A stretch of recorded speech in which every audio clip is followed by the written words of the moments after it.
কতটুকু সম্পদ থাকলে হজ ফরজ হয় এই বিষয়ে আজকে আমরা আলোচনা করছি।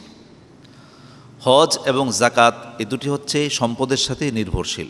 জাকাত নেসাব পরিমাণ মাল যদি কারো কাছে 1 বছর পর্যন্ত থাকে তার উপর কি দিতে হয়? জাকাত দিতে হয়। আর হজ হচ্ছে যার উপর এই পরিমাণ সম্পদ ব্যক্তিগত খরচাপাতি পারিবারিক ব্যয় নির্বাহ ব্যতীত হজ করার জন্য যে পরিমাণ অর্থ প্রয়োজন, যাবতীয় জিনিসপত্র প্রয়োজন, এগুলো যার থাকবে ওই ব্যক্তি তার উপর হজ ফরজ হবে, যেমনটা রাসূল সাল্লাল্লাহু আলাইহি ওয়াসাল্লাম জবাব দিয়েছেন।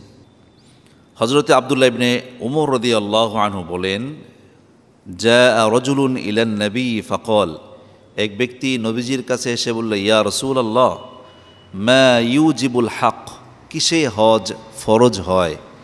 রাসূল জবাব দিলেন, আয-যাদু ওয়ার রাহিলা, রাওয়াহু তিরমিজি, পাথেয় এবং বাহনে হজ ফরজ হয়।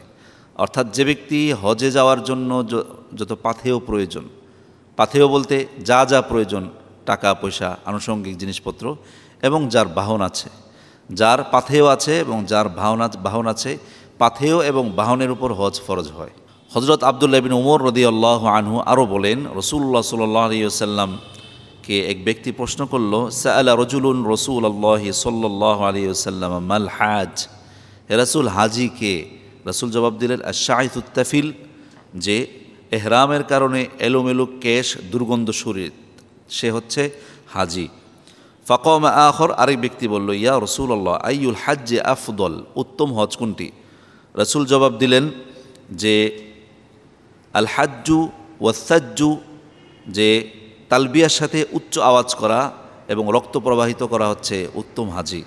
তারপর আরেক ব্যক্তি বলল, ফাকামা আখর, আরেক ব্যক্তি বলল, ইয়া রাসূলুল্লাহ মাস-সাবিল, অর্থাৎ কোরআনুল কারিমে এসেছে ওয়ালিল্লাহি আলান নাস হিজ্জুল বাইতি মান ইসতাতা ইলাইহি সাবিলা, যে ব্যক্তি সাবিল অর্জন করবে তার জন্য আল্লাহর ঘরে হজ করা তার জন্য কর্তব্য। এখানে সাবিল মানে কি? রাসূল জবাব দিলেন, আয-যাদু ওয়ার রাহিলা, সাবিল মানে হচ্ছে পাথেয় এবং বাহন। তার মানে হচ্ছে ওই সময় তো পাসপোর্ট ছিল না, ভিসা ছিল না, কাগজপত্রের প্রয়োজন ছিল না। যার কাছে হজে যেতে আসতে এবং অবস্থান করতে যে পরিমাণ খরচাপাতি লাগে, ওই পরিমাণ খরচা এবং আসা যাওয়ার জন্য একটা বাহন হলেই তার উপর হজ ফরজ ছিল। আর বর্তমান সময় আমাদেরকে দেখতে হবে যে আপনি কোন দেশে থাকেন, ওই দেশ থেকে হজে যেতে আসতে অবস্থান করতে এই আসা যাওয়া মোট খরচ যা হয় তা যদি আপনার ব্যয় নির্বাহের অতিরিক্ত হয়ে যায়, অর্থাৎ আপনার সংসার চালাতে গিয়ে অতিরিক্ত যদি এই পরিমাণ সম্পদ থাকে যে আপনি এই টাকা দিয়ে হজ করতে পারবেন, তাহলে আপনার উপর হজ ফরজ। তবে হজ কিন্তু সাথে সাথেই ফরজ নয়, অর্থাৎ কোনো ব্যক্তি চাইলে সম্পদশালী হওয়ার পরে 1 বছর পরে, 2 বছর পরে, 3-4 বছর পরেও হজ করতে পারে, তাতে কোনো অসুবিধা নাই। আল্লাহ তাআলা আমাদের সকলকে হজ পালন করার তৌফিক দান করুন, আমিন। আসসালামু আলাইকুম ওয়া রাহমাতুল্লাহি ওয়া বারাকাতুহু।